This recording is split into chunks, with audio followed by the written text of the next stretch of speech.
We have our team in place tonight at 6, but let's begin with NBC 10 investigator Kathy Curran. Kathy, you just spoke exclusively with one of the central figures in this case, State Police Trooper Michael Proctor.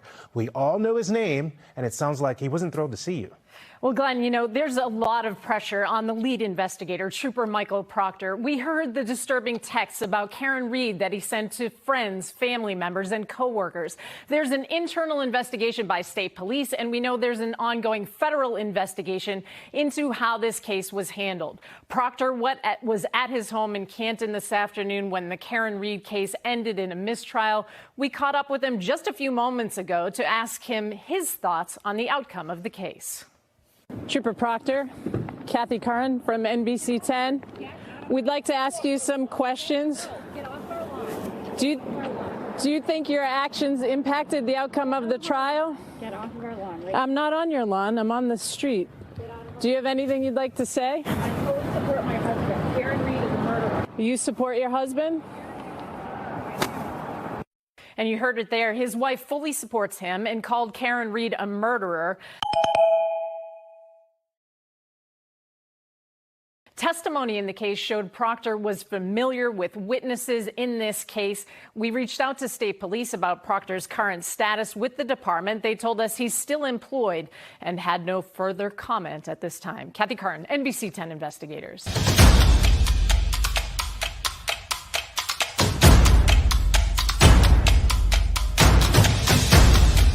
You are listening to the Roberta Glass True Crime Report, putting the true back in true crime.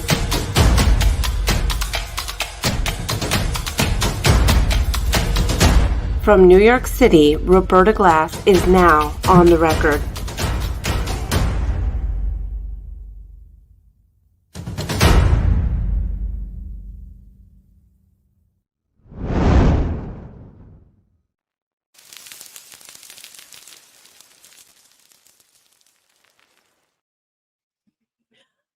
Okay. How is everybody? Wanted to talk to you today about the aftermath of the Karen Reed trial. We got a hung verdict, which if anybody knows anything about hung verdicts, it's either very good or very bad for the accused. So it's very good for the accused if the state decides that they don't want to retry the case. So that means it's over. It's just like almost like an acquittal. Great. However, it can be very bad, and this is the case with Karen Reed, if the state or the Commonwealth, it's called Massachusetts, decides that they're going to retry the case. And then conviction is very likely. And I was thinking about the case of Rabbi Newlander, who got a hung jury in his first trial. He just died a couple months ago in prison for the murder by hire of his wife. And the second time round, the state really can polish their case. They know where they went wrong. And the defense and they know what's coming to them as far as a defense. And in preparation for this, this is what I believe has happened. They have sacrificed Trooper Michael Proctor to this innocence fraud campaign and a deranged and dangerous group of supporters of Karen Reed. So what they've done is, if you know anything about, and this is not my area of expertise, but if you're a police officer and you're in a union or trooper, you're investigated, and what came out at trial were these text messages by Michael Proctor, who was angry because he knew some of the facts of the case against Karen Reed, and was very angry that one of his fellow officers was murdered in this manner. And he let off steam in a bunch of text messages and gave some inappropriate text messages. And so they have transferred him. And this is the first part in an effort to fire him because, this is my opinion, I believe that the Commonwealth thinks that they're going to have a better opportunity to convict Karen Reed if they say in court to a jury, oh, well, he's been taken care of. That horrible Michael Proctor's been taken care of. So let's look at what the Massachusetts State Police Department said, and we're going to look at their press conference in a second. But first, let's just take a look at their statement. This is reported by Christina Rex. So she said, following the mistrial in Commonwealth, versus Karen Reed, the Massachusetts State Police would like to offer our condolences again to the family of Boston police officer John O'Keefe. We can't imagine the way in which the results has heightened the O'Keefe's immeasurable grief, heartache, and sense of loss. John lived a life of honorable service, both to the city of Boston and the children entrusted to his care after the unexpected death of his sister and brother-in-law. We will remember him. Okay. Upon learning today's result, the department took immediate action to relieve Trooper Michael Proctor of duty and formally transfer him out of Norfolk County District Attorney's Office, State Police's detective unit. This follows our previous decision to open an internal affairs investigation. Yeah, their previous decision spurred on by Karen Reed's connections, the accused murderer's connections. And as a fishing expedition to find something like this on his phone. This is the way Alan Jackson works. He got Kevin Spacey's case in Rhode Island, never went to trial. And this was the idea with this case, to never have it go to trial, by demanding the phone of the victim be gone through. So basically, we'll take you to trial and embarrass you and ruin your name. And if we can't ruin your name with your phone messages, we'll just do it in a social media campaign. And the spineless Massachusetts State Police is bowing to the pressure of this totally fraudulent campaign. And the governor's in on it. She's made statements about how terrible Michael Proctor is. Really? Because is really what we want is police officers to be robots and have no feelings and not be offended by murder. And sure, would I rather not have him send those text messages? Yes. But do I do that kind of high pressure job where you might be really offended and pissed off about something like this? And might you have a moment where you lose your head? Yeah. And send off some messages to your friends because you think they're private. You didn't know a psychopath was going to get into your phone and demand access to all your private communications. This is absurd. So it's like, well, we've done our mandatory statement to the victim's family and given our honor to John O'Keefe. Now we're going to throw Trooper Proctor under the bus because we think it's good for us and makes our department look good, because we don't like the totally false things that have been said about our department in the media and in this innocence fraud campaign. This is how vicious these campaigns are. And what's going to happen is we're going to get more police officers who are less honest, more dishonest, sneakier, on the job and to replace our good officers like Trooper Proctor.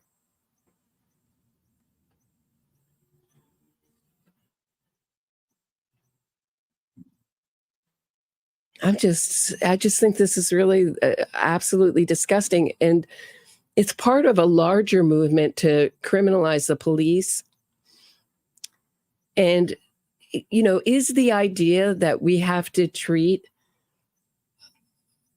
is we have to treat murderers with such infinite respect?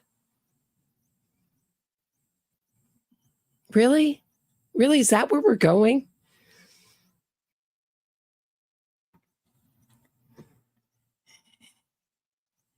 And it's all, and I'm going to talk more about that a little bit later. Our focus remains on delivering the highest level of public service with professionalism and integrity. And this is Colonel Mon, and he's the one who did this. Crazy, my opinion. I can only tell you, I can only call it like I see it. And I know it would be much more easy for my channel to say, oh yeah, Trooper Proctor, terrible. Isn't it easy to clutch pearls and say terrible, terrible, terrible? And go with the sort of the majority opinion in this fraudulent campaign run by a bunch of psychopaths. So he gets sacrificed to this department, into this movement. And let's look at, hold on one sec, before I look at, B. Tim says, I think Lucky is destroyed as a witness due to him hanging out with Free Karen Reed. Yeah, in full Free Karen Reed outfit, and Dr. Wolf, due to her joining the Turtle Boy group and Free Karen Reed group, he can't say he's impartial. This will bite them, the defense. Interesting. Hey, Manny says, yeah, poo leaking, balloon knot, Karen Reed is guilty. Yeah, I mean, that's the worst thing. He called her basically, I mean, childish names. And I'm sure he regrets it, but this is the swiftest discipline. They also said it was part of a corruption that his, hold on, they said that they heard that it was part of some kind of corruption. Hold on one second. Before I go to this, I have to really go back. Sorry, guys. I have to go back. 1 second. Please hold. I'm losing my head with anger over here. Let me just pull this up, what I'm looking for. Okay. This is Alan Jackson. So Alan Jackson said in response to this, he's like in jubilation because the police have bit on this and given in to their fraudulent campaign. He says, breaking, I just spoke to Karen Reed's defense attorney, Alan Jackson, who provided this statement about Trooper Proctor, regarding Trooper Michael Proctor being relieved of duty. Conduct has consequences. Really? What's the consequences? Oh, it just moved. What's the consequences for harassing witnesses? It seems like there are none. I don't know. It keeps, let me see if I can push this. Here we go. What's the consequences for booing the victim's family? What are those, and making their life miserable and punishing them for having a son who's or a brother who's a murder victim? D.A. Morrissey backed this misogynistic, corrupt cop. How is he corrupt? When was that ever proven? And 2 hours after he announced he will pursue a second trial against an innocent woman, Karen Reed. Yeah, LOL, innocent. The Massachusetts State Police announced that Michael Proctor, the lead investigator for the Commonwealth has been relieved of duty because of serious misconduct that emerged in testimony at the trial. What is this serious misconduct? And how did his text messages affect the case? And how does that make him corrupt? Let me know, because I don't get it.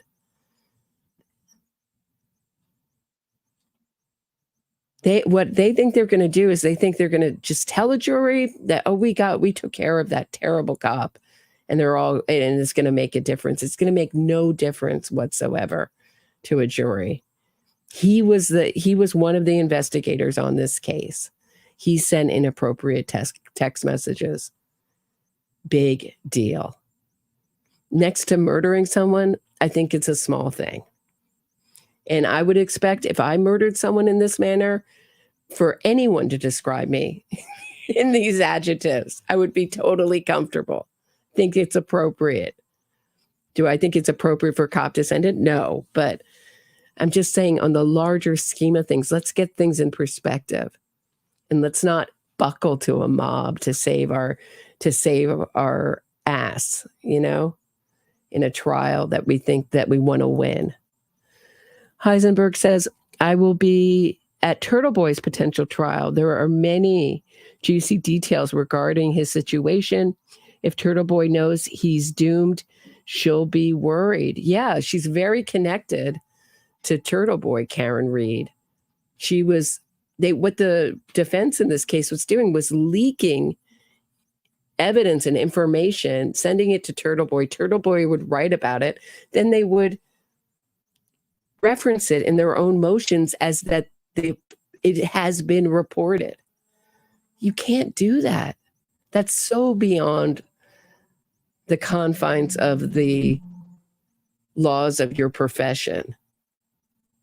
It's so crazy, and really spearheaded the whole witness harassment campaign too, Karen Reed. This is all the campaign of a psychopath that the Massachusetts State Police is buckling to. And they think it'll improve their reputation. Mira Hardy says, Roberta, I truly appreciate the time you put into this case. You're a gem. Thanks. Thanks for all you do. Thanks, Mira. Appreciate it. So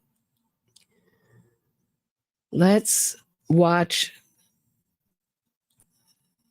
this head of the Massachusetts State Police. His press conference was really telling. So let's take a listen, shall we?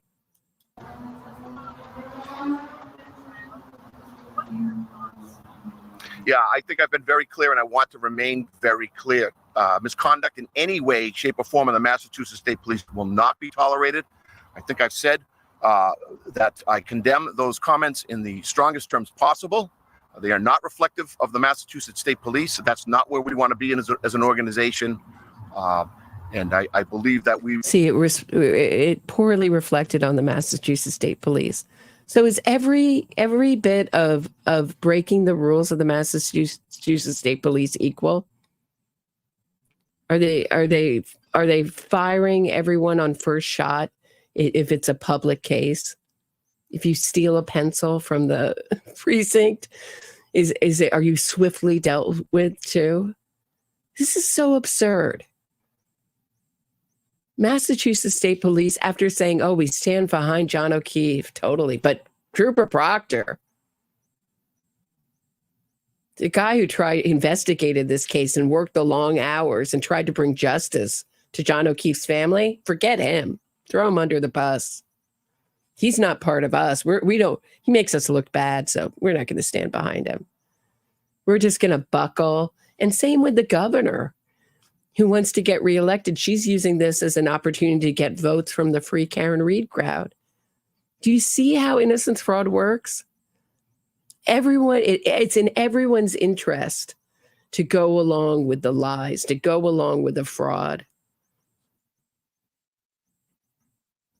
Doing the right thing is not quite or even the reasonable thing. This is so beyond the pale, absurd. And what an overreaction. And I knew the minute they called it misconduct, that Alan Jackson would just jump all over it. Say, see, there's misconduct. Even the police admitted there's misconduct. Something dirty about this case, dirty about the investigation.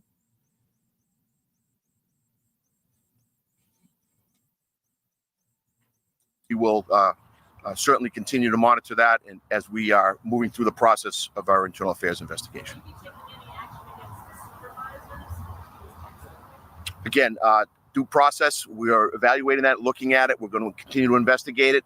We have, as you know, initiated a internal affairs investigation early on in this process. Part of that is to monitor the case that was ongoing. We wanted to make sure we had all the information available to us through the trial. We're just trying to make the public happy. We're just trying to feed the angry mob. That's the due process here. Just respond to the angry mob and try to make them this totally unhinged, irrational mob. We're gonna buckle, and we're gonna buckle to the innocence fraud campaign because we think it makes us look better to go along with it than actually to do the right thing and fight it. Process. I also want to point out that trial process currently is unresolved, and we have an open internal affairs investigation. So I'm not really in a place where I'm going to comment on that any further.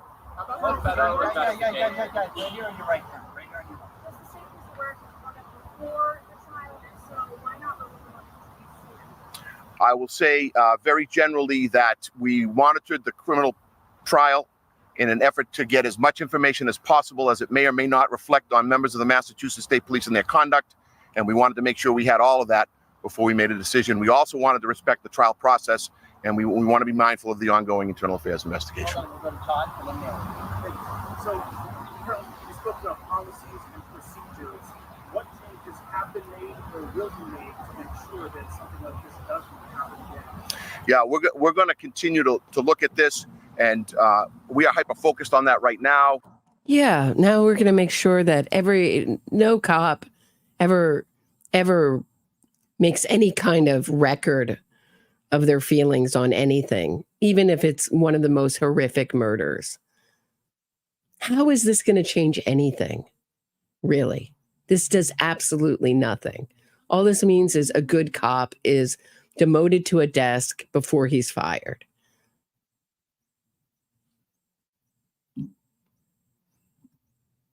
I mean, look at his record before this.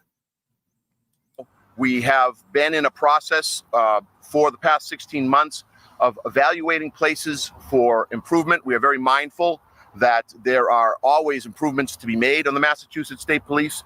We have drilled down and concentrated our efforts on 6 general areas, all that are reflective of what we do on a daily basis and how we are perceived in the public eye. We want to continue to make sure that we can provide the services to the public that they demand and deserve. Those areas where we're concentrating most of our efforts now are, I could break them down and say that in no particular order, community trust, legitimacy, and engagement, diversity. Yeah. Hey, John Mon, here's a news flash to you. The Free Karen readers are never going to support the state police, ever. They're a bunch of cop-hating loons. He thinks he's going to please them. He thinks this is going to restore their good reputation. What a joke. What a joke and a half.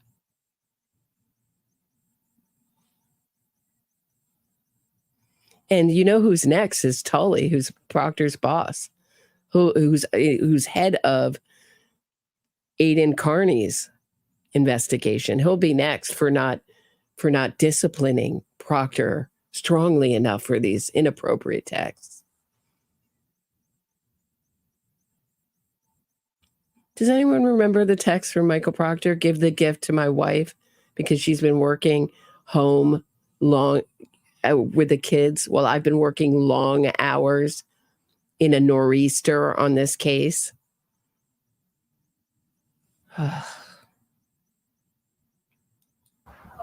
Sounds like a real misogynist, doesn't it? Culture as a standalone issue for the Mass State Police, examining that both externally and internally.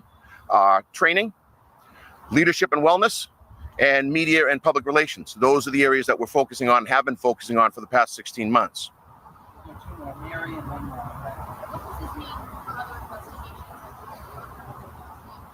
Well, I think we're gonna see additional scrutiny on all of these investigations as a result of what has come about in regards to the most recent trial, and we're prepared for that.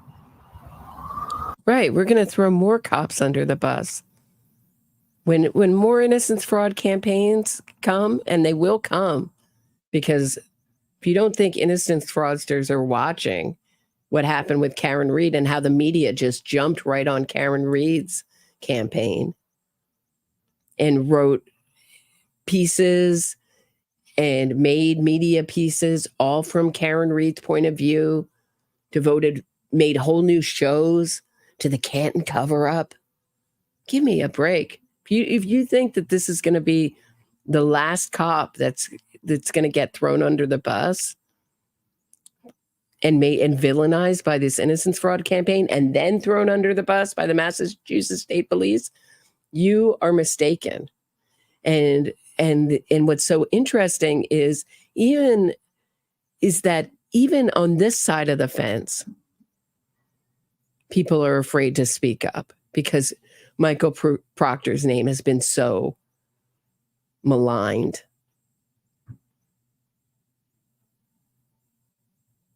And smeared. And that's how it works. Everyone's afraid to speak up because they don't want to be next. Oh, Roberta. Oh, she's the person that stood up for that corrupt cop. That corrupt cop. Give me a break. Give me a break. I mean, are we living on planet Earth here? So it goes on and on. Let's watch a little bit more of it, but it's the same stuff. We're gonna cover our own ass. What do you think state police lacks public confidence, and what do you see as your ability to affect that? And related to that, what has the governor told you her expectations are for the agency and what she is expected to do? Yeah, I think it's incumbent upon us to be in a continuous cycle of earning, maintaining public trust and legitimacy. That's we cannot do our job effectively without that. And we are hyper focused on being able to do that and conducting ourselves in a way that demonstrates that we can do that and that we are worthy of trust. And as we move forward in this organization, we will be mindful of that, and we will be making sure that we're all doing our very best to show the public that we can be what they need us to be. They can be what they need us to be. What they need us to be. We'll just mold ourselves to the public will. And if the public wants us to put a murderer on a pedestal and not say a bad word about an accused murderer who murdered a cop, one of our fellow cops, in one of the worst ways possible, we're happy to fire him quickly and easily. If that makes the public happy, we're happy to mold ourselves. Is this insanity? Am I in bizarro world?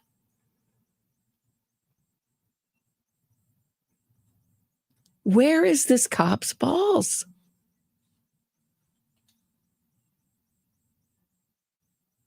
All right. I think I'm all right.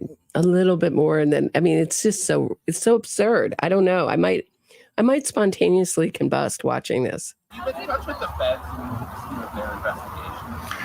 I'm not in a position really to say anything about anybody else's investigation. I will tell you that we are still actively involved because there is a trial process ongoing, and we are certainly actively involved in the internal affairs process. How can you public's trust when you just see like these scandal?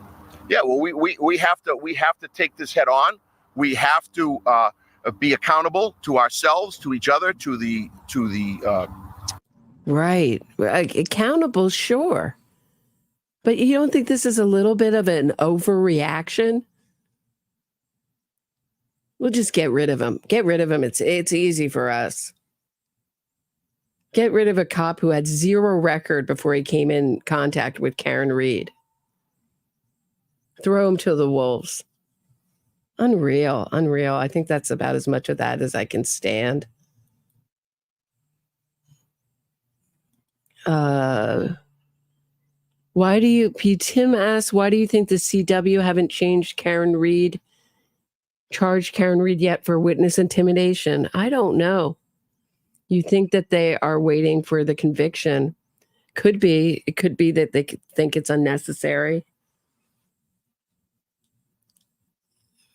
And maybe they're worried about her doing those charges together if she gets convicted. I don't know. I can't mind read. It's interesting. It seems like they did subpoena her 2 phones in Aidan Kearney's case. And the middle woman in the beginning, first she's the middle woman. And then you can go back. I did a whole episode on it. And then she talked to Aidan Kearney directly. So, and one of the funny things she says is, I never touched Brian Higgins. I never laid a pinky on him, just like she never harmed a hair on John O'Keefe's head. She's such a prolific liar. But, right, nothing happens to these witness harassers, intimidators. Aidan Kearney is lifted up. New profile in New York Magazine we're going to get to, celebrated as some kind of journalist when he's a glorified witness intimidator, harasser, criminal.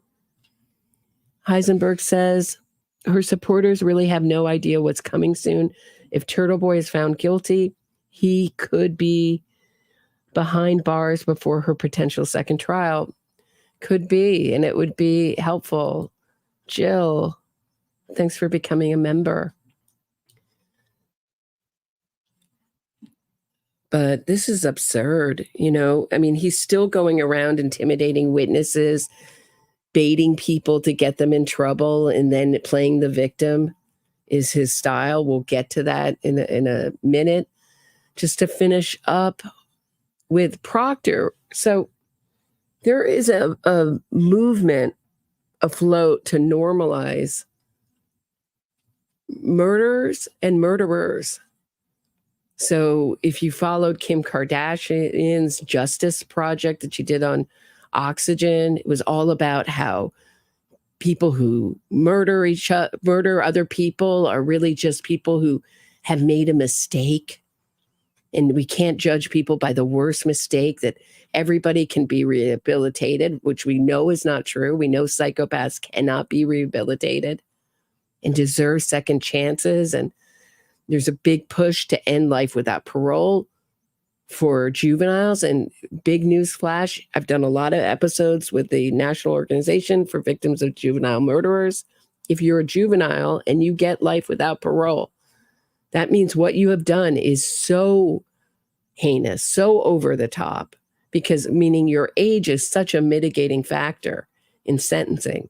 It's so rare for a judge or a jury to say, this deserves life without parole. You don't deserve a second chance, even though you did this as a juvenile. That in Illinois, they've changed the name for offenders or convicts or criminals to the justice impacted.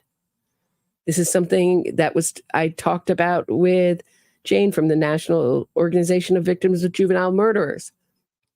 So instead of saying juvenile offenders, they say justice involved youth. And it's so clever that they can change. This is something George Orwell talked about in 1984, to change the perception of the masses by just changing the language. And also in Illinois, which is really Chicago being the center of innocence fraud, there's no more innocence fraud done than in Chicago in the birth of this movement. They have every police officer in Illinois must get trained by the Innocence Project.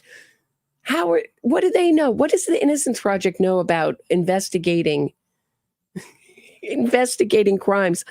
But somehow now the Innocence Project is an expert on it, and they're going to teach the police not to be. Are you guys ready? Ready for it? Have tunnel vision. Never heard that before. If you've been following this channel, it's like the number one innocence fraud talking point. Tunnel vision investigation, right? They never looked at anyone else. They didn't block off the 20 block radius from 34 Fairview and interview every single person in the home and fingerprint them and take their DNA and right? Tunnel vision investigation, faulty eyewitness identification, poor mishandling of the evidence, right? There's all sorts of, usually they like to blame it on the cops though. But there is a kind of a push to normalize murder as just some kind of mistake that people make in life, and not something that should be shunned and or that something that we should find abhorrent. It's absurd. And Karen Reed should be treated like the princess she is, right? This is getting nuts. But Aidan Kearney, has a new feature in New York Magazine. Before we get to it, he's also accusing Kate from Masshole Troll Mafia. And once again, playing the victim. Hold on, let me share my screen with you guys.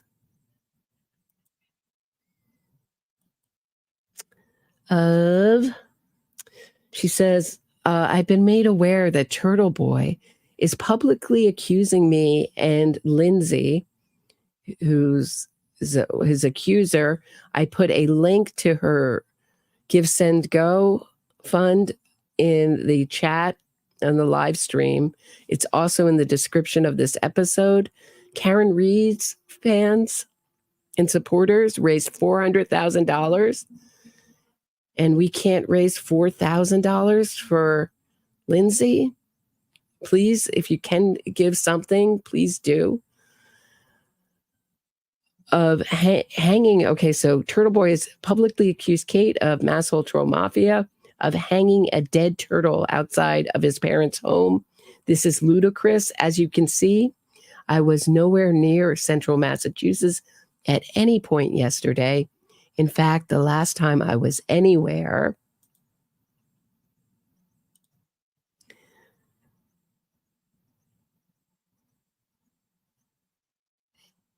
as you can see, I was nowhere near. In fact, the last time I was anywhere near that area was several months ago. One of the instances of Aidan dragging me to court to satisfy his sick obsession with me.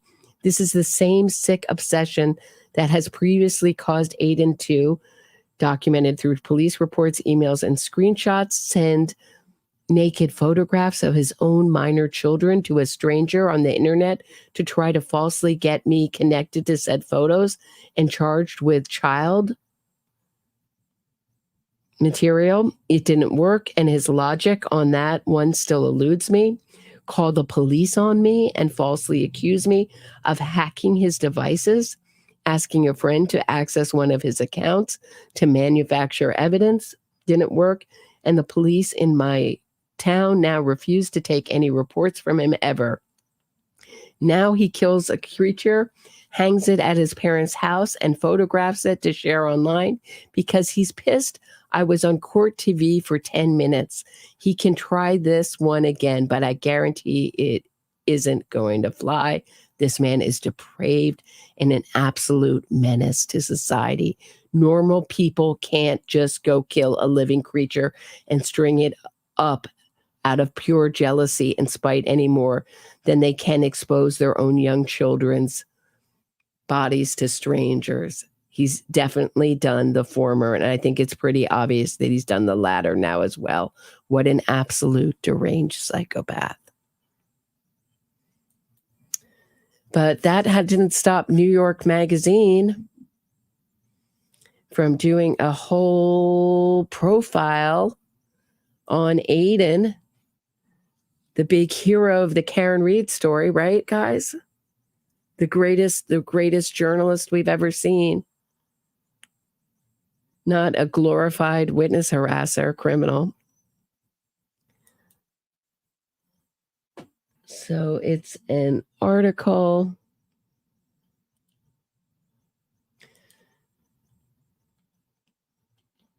called The Karen Reed Case. It's sad, quote unquote, that people this dumb can be on juries, right? Because they're all dumb.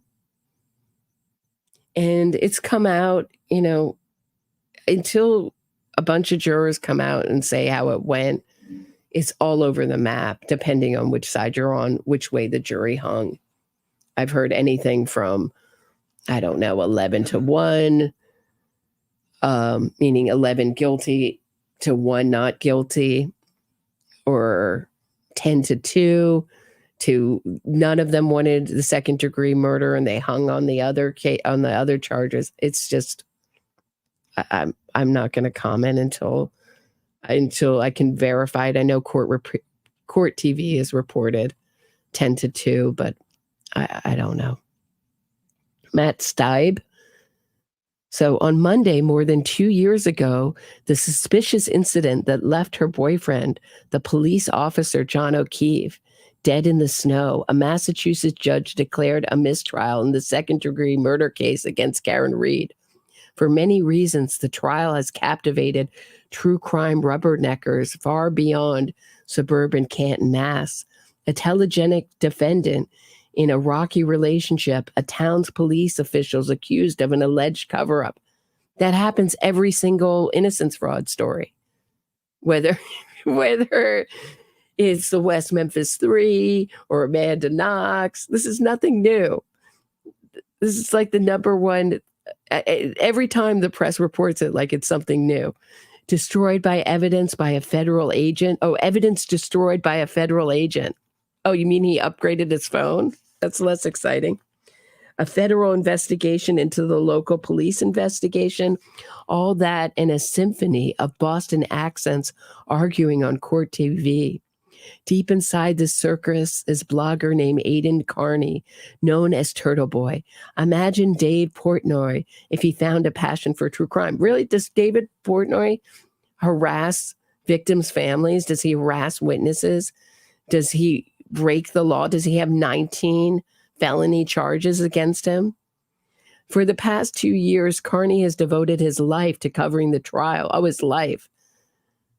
Not for clicks and views and to enrich himself. He's devoted his life like a monk to covering the trial in an unorthodox manner. Really, an unorthodox manner. That's what you call it? How about a criminal manner? How about in a fraudulent manner? How about selling one lie after another to a conned public of people who think it's okay to harass victims' families and harass witnesses and who buy his nonsense, which includes many exchanges with the defendant, a steadfast belief in her innocence, and a confrontation of a key player in the trial at her child's lacrosse game. You think that's okay? Does this New York Magazine writer think it's okay to go harass a witness in a criminal trial at their child's lacrosse game? He also made merch. Oh, really? Yeah. And then he monetized his harassment. Kearney has become part of a trial so much that he has gotten a trial of his own. Oh, yeah, that's all he did. He didn't do anything criminal himself. He just became so much part of the story because he was so devoted to it that he just ended up, somehow those criminal charges were given by the criminal charge fairy to him, just landed on his head by accident. This is so absurd. I feel like I'm in Bizarro world. Last October, he was charged with multiple counts of witness intimidation and picketing a witness. His witness intimidation campaign went on. It wasn't just one thing. He's got, 19 charges? It changes every time I hear it. Earlier this year, he did 60 days in jail after a judge revoked his bail. Wonder why? Because he couldn't because he couldn't behave. He has denied all wrongdoing, citing First Amendment rights. Okay, so if he denied it, what criminal doesn't deny wrongdoing? P.S. And so then it goes into like this. Hold on, let me show you. This interview. You spent 2 years of your life obsessing over it. How does it feel that it's technically over? Well, it's not even close to over, unfortunately, but it feels bittersweet. I mean, look at the way they're treating these people. They're treating Aidan, criminal Aidan Kearney, the same way they're treating criminal Karen Reed. Psychopath Karen Reed, psychopath Aidan Kearney. They're treating him like they're royalty, like they're a celebrity. Our media is so disturbed. Matt Stipe, where is your moral compass? You seem to have lost it. So that's what's going on with that. But speaking of Kate, from who apparently he's accusing, hey, Pat Brooks, nice to see you. My heart breaks for the O'Keeffes. Me too. I agree with everything you said. I'm so glad, Pat. It's so sad. So glad to have you, Roberta. Thanks, Pat. I just makes me want to spontaneously combust reading this stuff. So disturbed the way the media is like parading around Proctor like he's, like the devil, like we got him.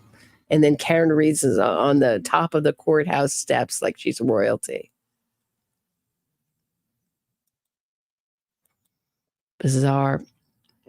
Kate of Masshole Troll Mafia is not only on Vinnie Politan's show, which I think is funny because she called them a disingenuous douche, in one of my favorite of her videos. But she was on Julie Grant's show with Lindsay, and I thought her talking points were interesting. I thought we'd watch it together. Take a listen.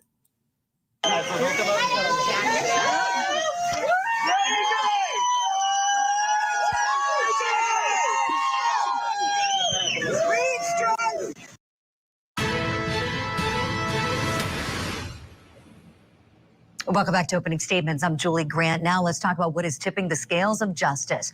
We're talking about the killer or cover-up trial, showing you a live look at Dedham, Massachusetts right now. And throughout the trial, we've seen protesters wearing pink, filling the streets and proclaiming the innocence of Karen Reed. Now, on Friday, a group of supporters for the victim's family confronted them. Why did you guys come out today? This has been going on for a while. Now, why today? Because this isn't normal to even be out here in the first place. I stream it every day. I stream it every day, but it really bothered me that they won't leave the O'Keeffe family alone. That's why we're here. So they harass the majority win. We are done letting the majority win. You stand for the right thing, even if you stand alone. Even if you stand for the O'Keeffe family, and we stand for John O'Keeffe. This is an abomination what's happening. They're treating. Good for you. There's that righteous indignation. And right behind Kate is Lucky Loughran in the red glasses and pink scarf with a free Karen Reed license plate, looking like a total kook. Looking like someone who's going to have a sign saying the sky is falling. This like it's a recreation. Like it's fun. Like it's all fun. Now, just another reminder, the jury is not sequestered here, and they've got to go past that circus every single way to the courthouse and away from the courthouse at night. So could what's going on outside of the courthouse perhaps be tipping the scales of justice? The last thing anybody wants is jury tampering. I want to bring in a special guest right now. One of the people we saw in that clip just a moment ago, she is a friend of the O'Keeffes, the McCabe's, someone who's been a big advocate for justice for John O'Keeffe, Kate Peter. And with her, Lindsay Gaetani, who's helping to arrange these demonstrations like the one we just saw on Friday and the one going on today. You ladies wearing blue this morning. Big welcome to you both. Kate, as a friend of the O'Keeffes, I want to start with them if we can, please. It nauseated me on Thursday night when I heard about the harassment they've experienced. What's gone on? So I just want to clarify that I would not consider myself to be a friend of the O'Keefes per se. I did not know them previous to this. I found out about this case, and through kind of investigating this case and what's going on and kind of picking apart the layers from the conspiracy theory online, I got to know a lot of the witnesses as well as the family. And what really drew me to this and keeps me going is the horrendous amount of harassment that they have received. They've done absolutely nothing wrong. The O'Keefe family has simply lost their family member, their son, their brother, their uncle, their cousin, and they've been absolutely just smeared across social media just because they don't buy into this. Can you imagine at your most challenging time in your life when you're trying to mourn a family member, to have an entire public of strangers scream at you, boo you, call up your home, harass your friends, harass you, nowhere are you safe to just go out and have a meal? Can you imagine that? Can you imagine the accused murderer who says that's what she wants to do to launch a defense, is to turn it around and make everyone who's the victim the criminal and the actual murderer the victim? And here's Julie Grant going, it's terrible, it's terrible. But why isn't she calling out her fellow lawyers who are doing this innocence fraud? She knows what an innocence fraud campaign is. Why isn't she speaking up? I mean, good for her for showing the other side. But it's not enough.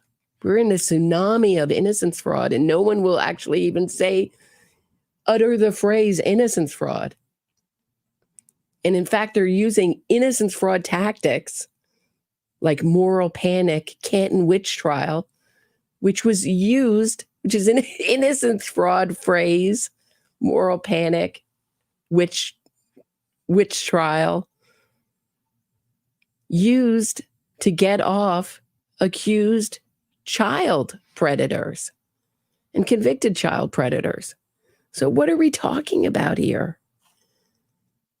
This isn't a moral panic.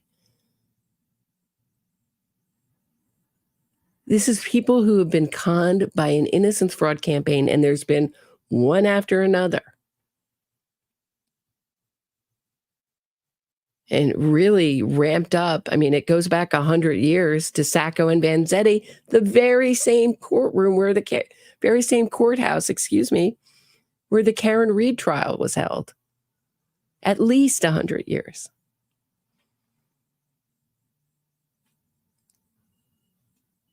So this is nothing new. This is nothing unusual. It's only unusual in that slightly that it's happening in real time as the trial, pre-trial. Most of them are done post-conviction. But it's all the same tactics. Theory of Karen Reed's guilt. And I think that it is, innocence rather, I apologize. I think that it's notable too that a lot of the harassment that has been going on here, we know through what we've investigated and what we've seen, as well as some court documents that have come out in unrelated cases, that Karen Reed is directly behind that. So that meant a lot to me, because that's pretty horrific that a criminal defendant can manipulate this many people and cause such vitriol towards the victim's own family, as well as these innocent state witnesses who, we have to remember, were John O'Keefe's friends. Right, Kate. And appreciate the clarification there. And, you've gotten to know them through this process because it's become so big and because it's become so high profile, understood. And let's talk about those folks who are friends of the O'Keefes, the McCabe's. For instance, paint the picture for us. Let's just start with the McCabe family. What has life been like for them since Karen Reed was charged? Yeah. So, what we see and what we've heard and what's been expressed to us is that they are dealing with daily drive-bys to their homes. They get death threats on a daily basis, multiple times a day. They get abusive messages on text message to their phone numbers, social media, letters left in their mailbox. They've had letters and emails sent to their children's schools. They've had photographs of their children defaced and then sent around to the schools, some stuff that I can't. Yeah, and where's the state police on this? I mean, they'll give lip service to the O'Keefe family, but where are they on this? They're just allowing this nonsense to keep going on and on and on. Instead, they buckle to it. They buckle to these people. Well, this trial, the deluded masses made Trooper Proctor the villain in this case because they can't make Karen Reed the villain. She's the victim, right? We'll throw him under the bus. But protect the O'Keefe family and stick up for them? Silence is deafening. We even talk about on network television, it's so vile and sexualized, honestly, these children. They can't go out in public without having their photographs taken, having abusive slurs or insults or threats hurled at them in public. It's really been just absolutely terrible. And, it's the McCabe's, it's the Albert family, it's the O'Keefe family, anyone in the peripherals, and honestly, anyone who even stands up to this and says, this is not okay, this is not appropriate, this is not justice. They put themselves in the crosshairs for that abuse too. And, we've certainly experienced it as well. We've both experienced it, and that's not right. That's not right. Let's take, for instance, Colin Albert, because he was someone. Right. This group that's so offended by Trooper Proctor's words have actually said on Twitter, Karen Reed supporter said, oh, yeah, that Roberta Glass, she's a see you next Tuesday, a whack job, see you next Tuesday. They have no trouble with these words, and worse.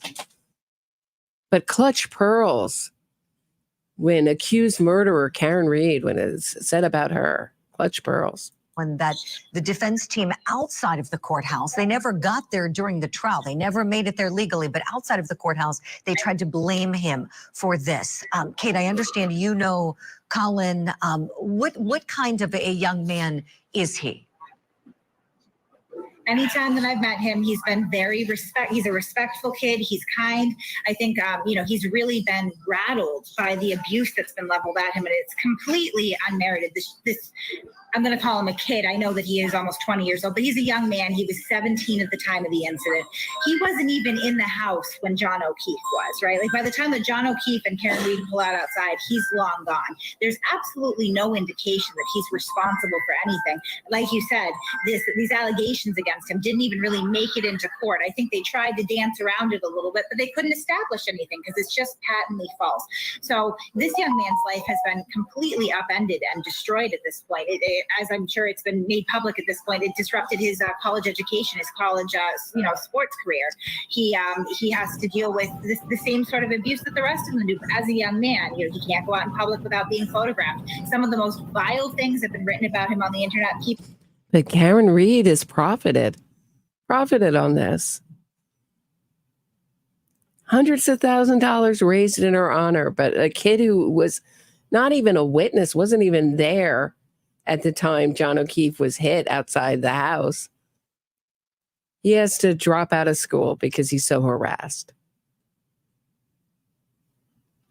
This is absurd.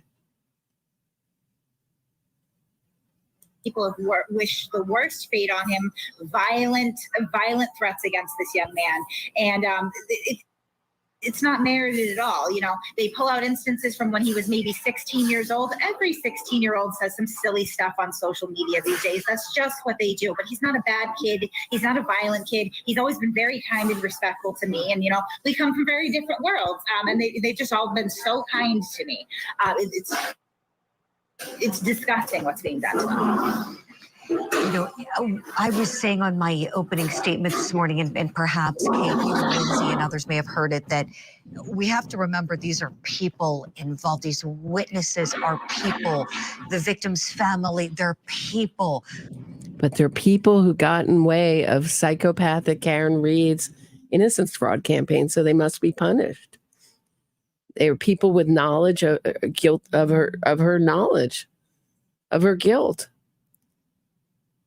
They could influence the public, so they have to be villainized.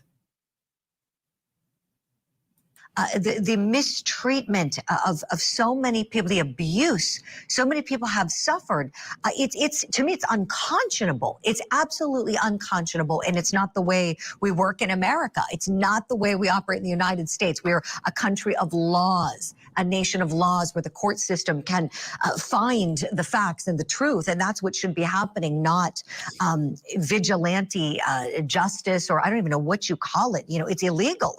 It's illegal harassment. Right. But so much of this harassment has been just totally ignored. Also, how about the actions of, this was also spearheaded by Karen Reed's lawyers. They helped orchestrate this campaign.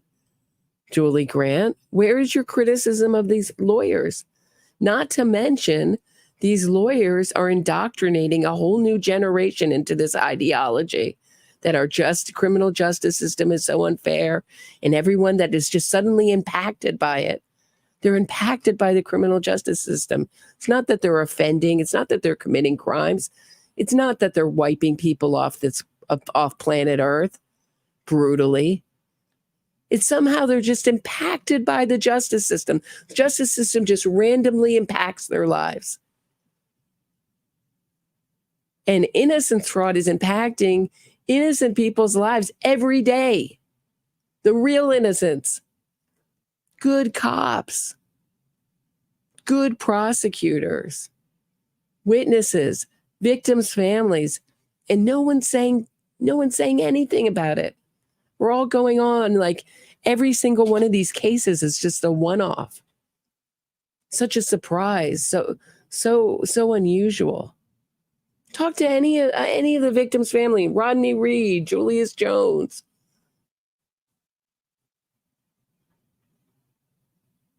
Talk to Stacey Stites' family. See how they're treated by this movement and by the killer supporters. It's also similar. It's surprising. I don't get deja vu every single day with every single one of these cases. And every time it's like, wow, really unusual. West Memphis 3, 2 grieving stepfathers were accused in that case of being the real killer. Come on, it's a big conspiracy, guys. It's the real killers. They're actually the grieving stepfathers. So why do they like to attack the victims' families so much? Because they're the ones that know the most about the case and whose voices would be the most powerful and need to be extinguished. In addition, my belief that it gives the convicted or accused psychopaths a thrill to re-victimize the victim's family. It's a sick thing. But good for Kate Peters. She's doing a great job in this interview. It is illegal. Tell me, Kate, it's very clear, obvious, to anybody watching, you are staunchly supporting John O'Keefe. You want justice for John O'Keefe, and you followed this case very closely. You followed the facts. You've researched it. When someone says to you, oh, but what about the defense theory? What about the theory that John O'Keefe was attacked in a house by multiple people and left on the front lawn to die? What do you say in response to that? It's ludicrous. It's absolutely ludicrous. It's not rooted in reality. There's no factual basis to support any of this. It defies common sense. It defies logic. Here we have a victim, a man who was well liked in his community by all accounts. I've not found one person, and I've extensively talked to people. It's sort of strange posthumously digging through this man's life. It can feel a little bit uncomfortable sometimes, but you start to almost get to know the victim through the eyes of the people that knew and loved him and his community. And I, to this day, cannot find one person that has an ill word to speak of this man. There was absolutely no motive for anyone to want to harm him. The more convoluted that this conspiracy becomes and the more inferences and conjecture that it requires, this is not legal evidence. This is not something that should stand up in a court of law. Most of the time, it doesn't. It's peripheral noise. Right. It doesn't stand up in a court of law, but it does maybe get a case dismissed before it goes to trial. It does maybe cause a hung jury and maybe makes the Commonwealth not want to retry it. Good for the Commonwealth for retrying this case. But if this happens a second time, if they get a second mistrial, if they get a Karen Reed supporter gets on the jury, good luck retrying her a third time. I don't know if they will. It's very expensive for the taxpayers, Massachusetts. They're paying for this innocence fraud campaign. Designed to confuse the jury and confuse the public and punish the people that I believe Karen Reed feels wronged by because they stepped forward and they told the students what they saw and what they heard. Kate, Peter, it's been great to talk with you. Thank you for coming on Opening Statements, for sharing your sentiments with all of us here. Thank you to your friend Lindsay Gaetani as well for coming on the program. And I know we'll be seeing you both and your friends and colleagues in the crowd today as we head forward on that verdict watch. Be safe, and hopefully we'll. So great job, and good for Julie Grant for having it on. I just, I wish someone would speak up about this movement. Thanks, Jimmy McNutty. Nice to see you. So, I mean, I don't know what to say. It's like we're reacting to a fan. It's like. It's like the police department is reacting to a fraud, a fantasy of some kind of corruption that has come out of a psychopath's head and a psychopath's imagination. Innocence fraud campaign. It's absurd. And Aidan Kearney will just keep on going the way he's going. I mean, the person that's accusing other people of misconduct is the perpetrator. You know what I mean? It's just so absurd. It's like everything is reversed. And if you think it's okay for this kind of calling up witnesses, showing up at their house, protesting their house, going to their businesses, making them afraid for their lives, orchestrating smear campaigns against them.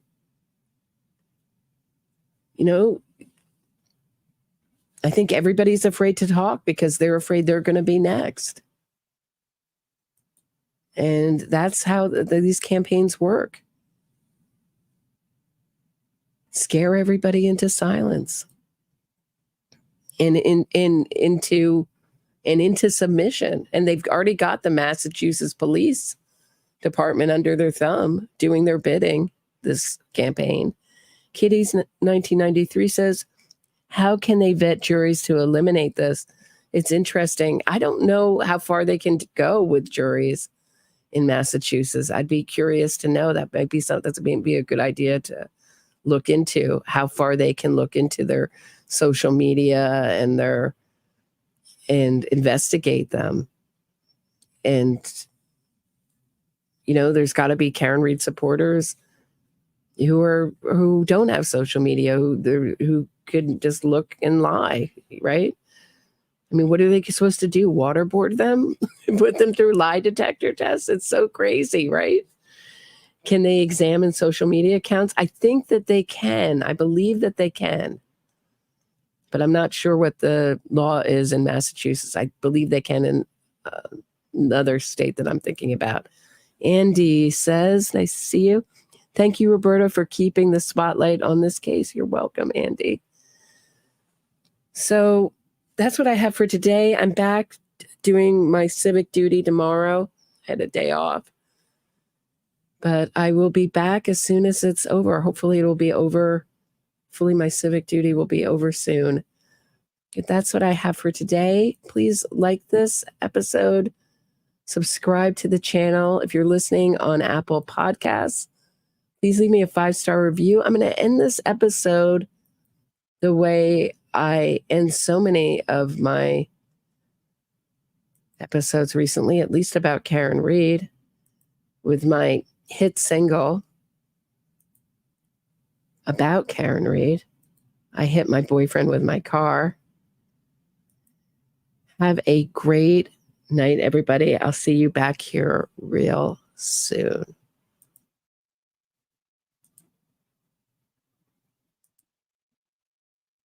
Thanks for listening.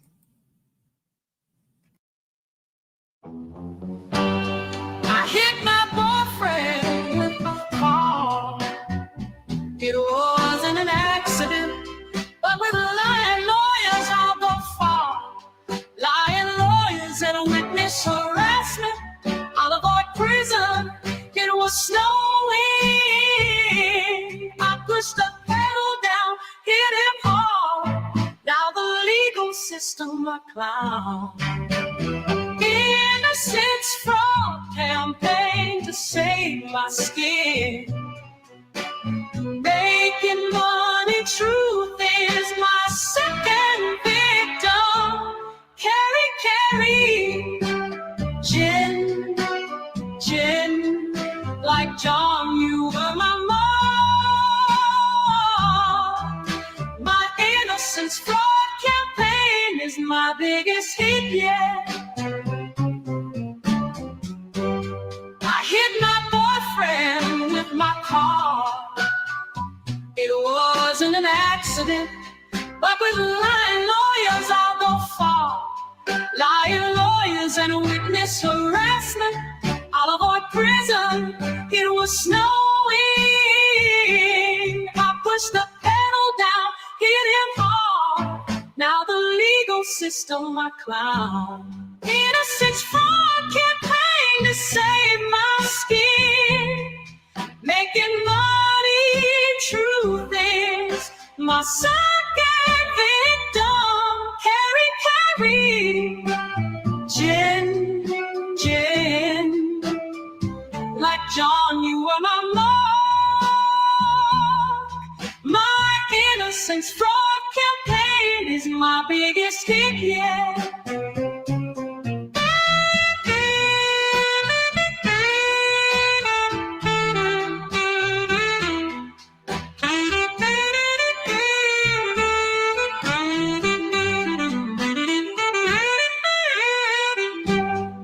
John, you were my mom. My innocence fraud campaign is my biggest hit yet.